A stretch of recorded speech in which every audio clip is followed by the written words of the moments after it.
Hello, I'm Dara and welcome to my beef farm. We're in April now, and to comment on the weather again, we couldn't ask for better. It's absolutely superb here, dry, sun is shining every day, and the grass is starting to grow. And even though it's not growing as fast as we would like, there's absolutely no waste at the moment. Every last blade of grass is being utilised. But even though everything is going well grass-wise and a lot of animals are out, I've had a few strange cases here on the farm, a few unusual cases, and I'm going to show you them in a few minutes. But first, I'm going to get the suckler weanling bullocks out of the shed, and we're going to get them ready to go to grass. So we'll get straight into it, and I hope you enjoyed the video.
Well, to the trolley that, is it? Yeah.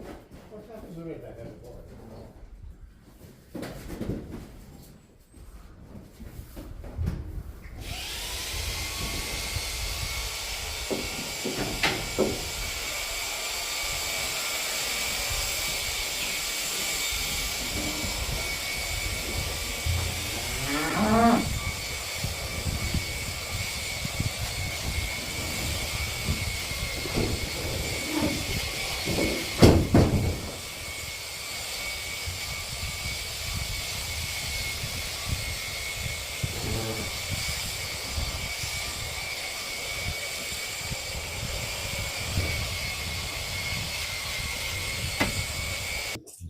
$9.05.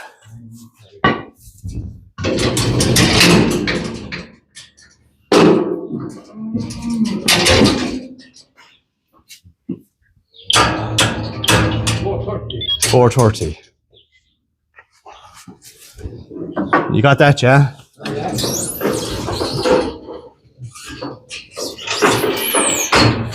$9.10.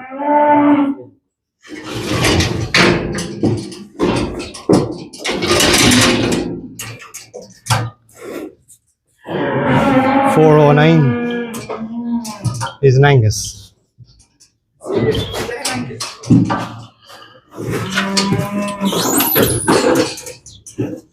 $8.89. $8.89.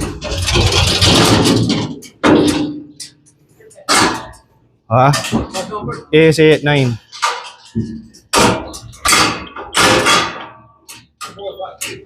Yeah, 451.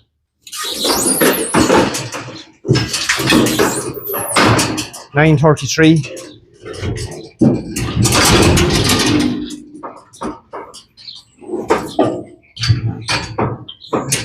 $3.91.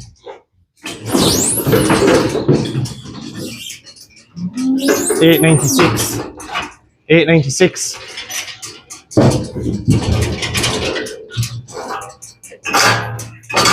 $4.58.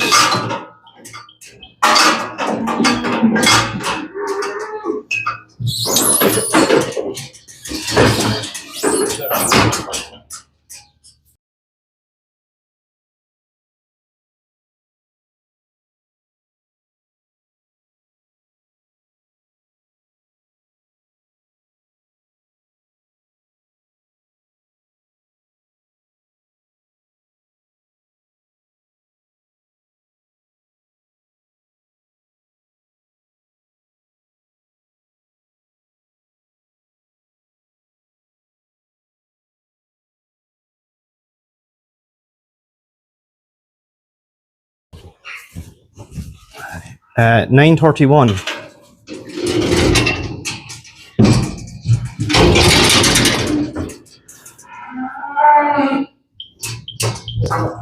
$4.20.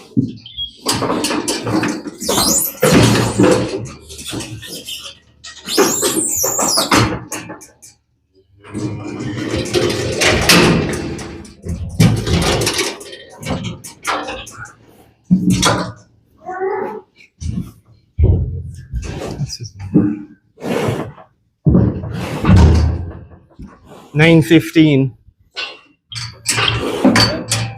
$4.44.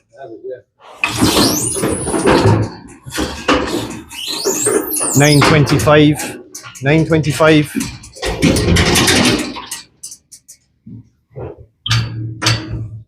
$4.03.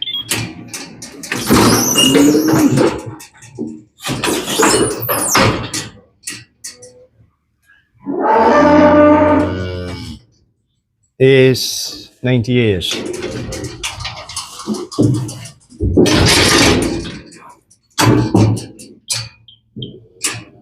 $3.96. Kind of deceptively light, that fella. Would have thought he'd be heavier now.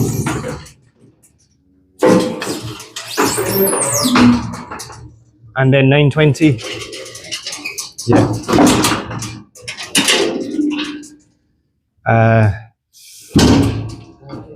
4.36.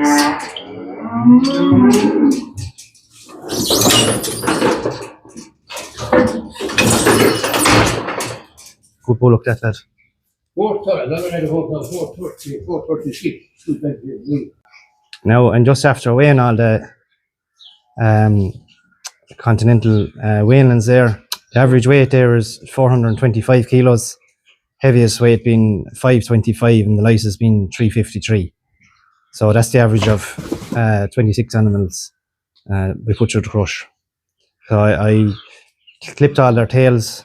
I like to have them nice and clean going out. If they start scouring on the second rotation grass, at least they'll be able to lift their tail, and it won't be shitting on their tail and putting it on their backs to keep them clean. And they also got a booster shot for blackleg going out as well.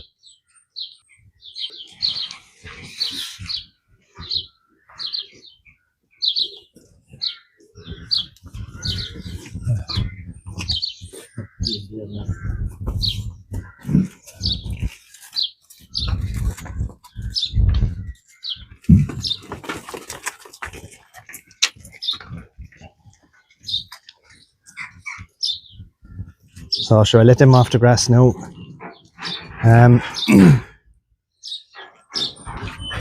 They will be all for sale at some stage through Kilkenny Mart.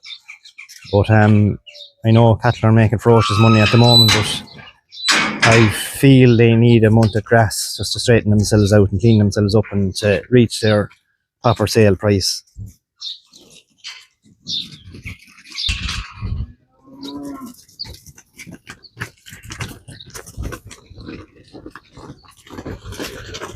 There, they're off now.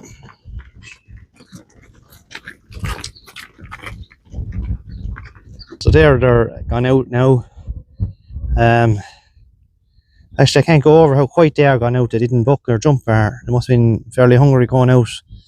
I would have liked to leave them in now for another few days, just while the growth rates are starting to come up now. We're just hitting a nice welcome mild spell here. Today is the 31st of March. So the last time they would have got meal is around the 1st of March. So they've been on silage only. So they're ready to rock and roll now and start turning grass into beef. They're really going to start compensating. Like, I think they're nice.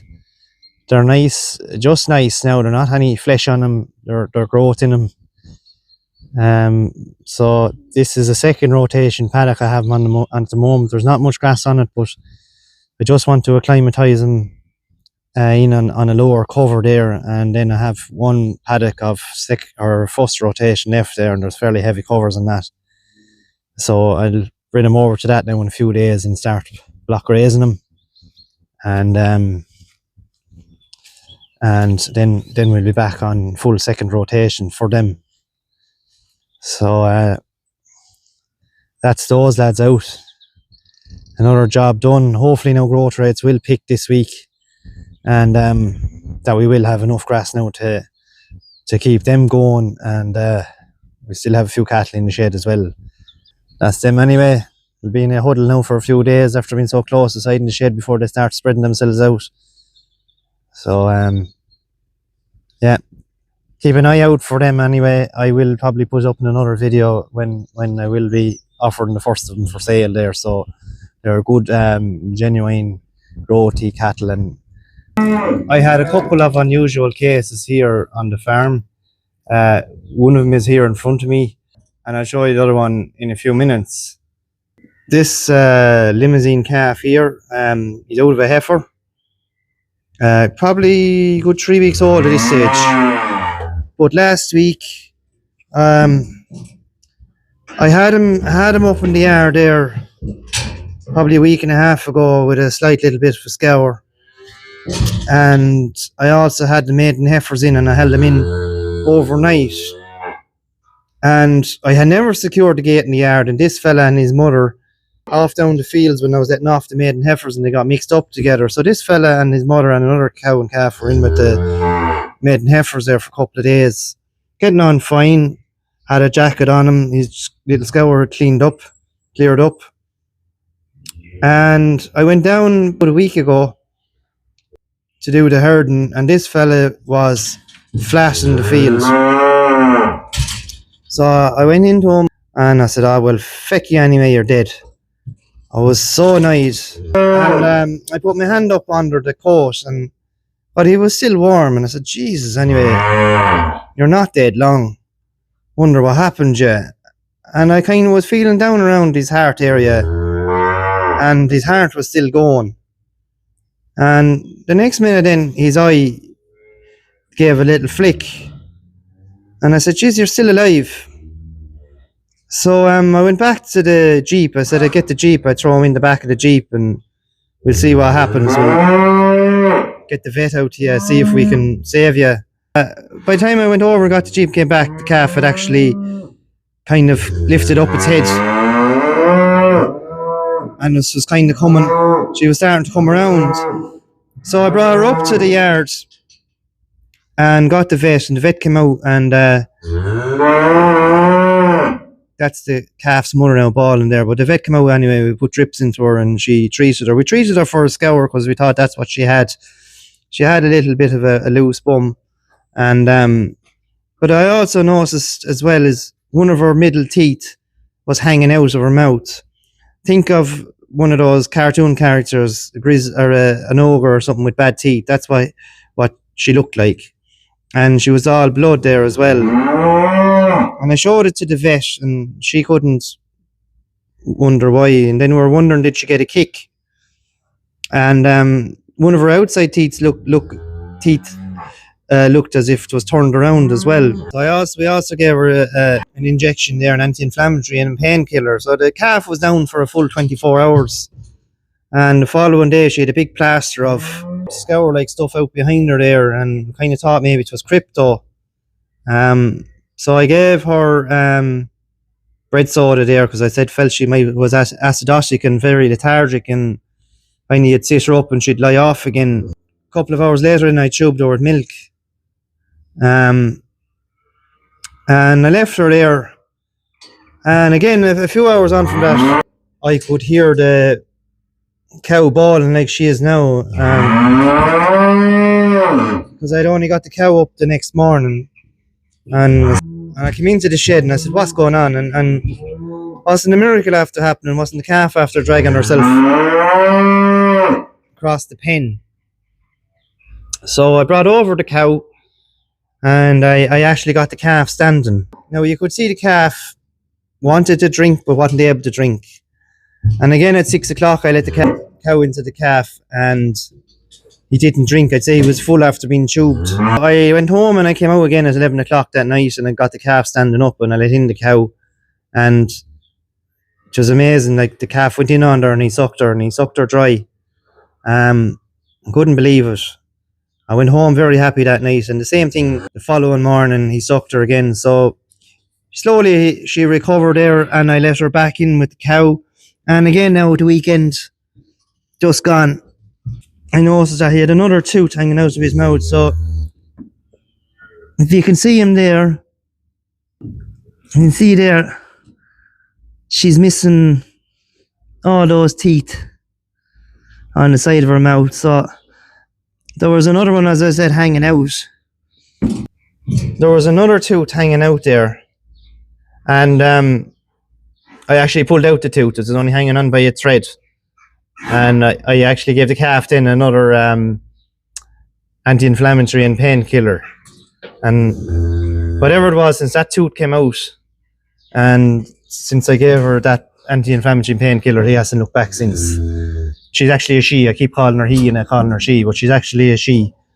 So she is mad ready now to go back to grass, and it's a good story. I know it's a long story, and I hope you stuck with it, because I'm not great. I'm long-winded when it comes to telling stories, but it's a great outcome. And that calf now is hardy as a goat, and I think they're baby teeth, so hopefully they'll grow back again. If not, there we'll have to get her a set of dentures there to eat a bit of grass, but sure, we'll cross that bridge when we get to it. It's great to see that calf going out of the yard, running and back to grass, as opposed to, yourself. So here's a newborn calf now. She was born, he's 2 days old now. She's 2 days old. One off the grass as well.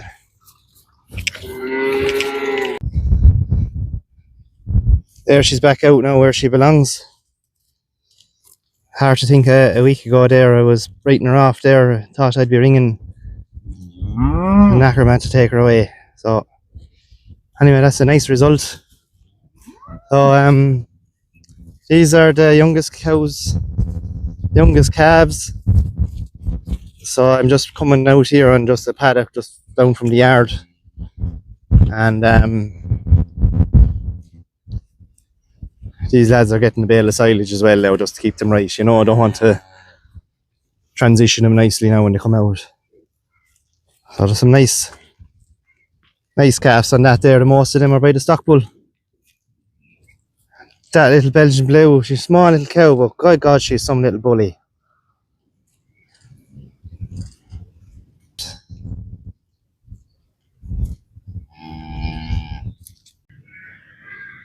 So this is my second unusual case that I've had, and it's probably not that unusual. I'm sure plenty of people have this condition on their farms during the year, but I'd say they get it more so in June, July, August. But I've got it in March, and what this heifer has got is photosynthesis, or photosensitization, or what a lot of people call it is sunburn. And to have her get this in March is unreal. It's caused by them eating a weed called St. John's wort. And it usually grows, I think it grows along water courses, rivers and streams, that kind of thing. Now these heifers were along by a small dike, but it was fenced off. But I know I did leave them a bit tight in grass, so whether she got down on her knees and behind under the wire and started eating, I don't know. But when I went down in the evening time to check the suckler cows, this group of animals, she's a maiden heifer now. So she was one of the heifers that you would have seen already that I let out in the 17th of February, that I let out. Big plans, get them all in calf early, have them out early. And she was absolutely flying it. When I went down in the evening time to give the suckler cows their second move of the day, I could see this heifer sitting off down the very bottom of the paddock, and all her comrades were up at this end of the paddock, and I said, that's something not right there.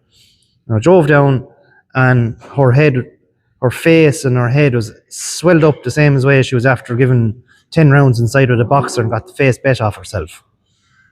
I'll insert a little bit of footage of what she looked like.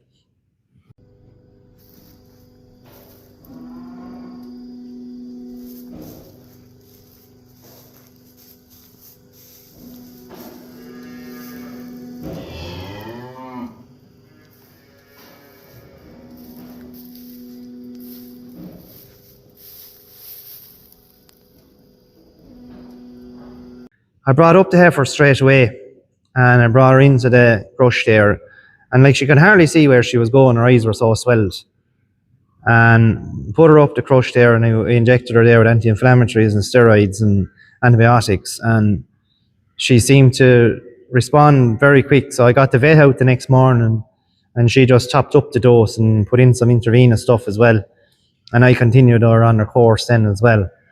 And the swelling came down very, very quick, which is great. So, like, it's unusual to think that it's a fortnight ago now since she had that, and the weather was very cold, and we just had a couple of days of sunshine.